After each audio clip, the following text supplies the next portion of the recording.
ঐতিহাসিক জুলাই গণঅভ্যুত্থান দিবস উপলক্ষে রাজধানীতে আয়োজিত কর্মসূচি থাকলেও জাতীয় নাগরিক পার্টির শীর্ষ ৫ নেতা কক্সবাজারে অবস্থান করায় ব্যাপক সমালোচনা ও প্রশ্নবিদ্ধ হয়েছে।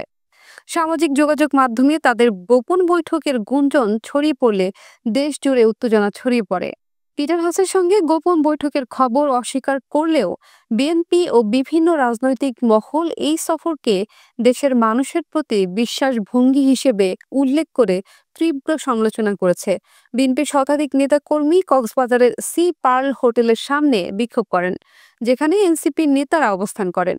বিক্ষোভে অংশ নেওয়া বিএনপি নেতা সেলিম সিরাজি বলেন, দেশের মানুষের আশা আকাঙ্ক্ষাকে ভুলিয়ে গোপন বৈঠক ষড়যন্ত্রের অংশ। এ ধরনের কর্মকাণ্ড চলতে দেওয়া হবে না। কোনো বিদেশি শক্তিকে বাংলাদেশের ক্ষমতা হস্তান্তর করা যাবে না। এনসিপির পক্ষ থেকে নেতারা দাবি করেন, তারা কোনো বৈঠকে অংশগ্রহণ করেননি, বরং হুট করে অবকাশ যাপনের জন্য কক্সবাজার এসেছেন। তবে এই ঘটনাকে কেন্দ্র করে রাজনৈতিক অঙ্গনে নানা প্রশ্ন ও সমালোচনা তুঙ্গে পৌঁছেছে। জুলাই গণঅভ্যুত্থান দিবসের কর্মসূচিতে অংশ নেওয়ার বদলে দলের শীর্ষ নেতাদের অবকাশ যাত্রা যাওয়ার ঘটনা দেশের মানুষের মনে অবিশ্বাস তৈরি করেছে।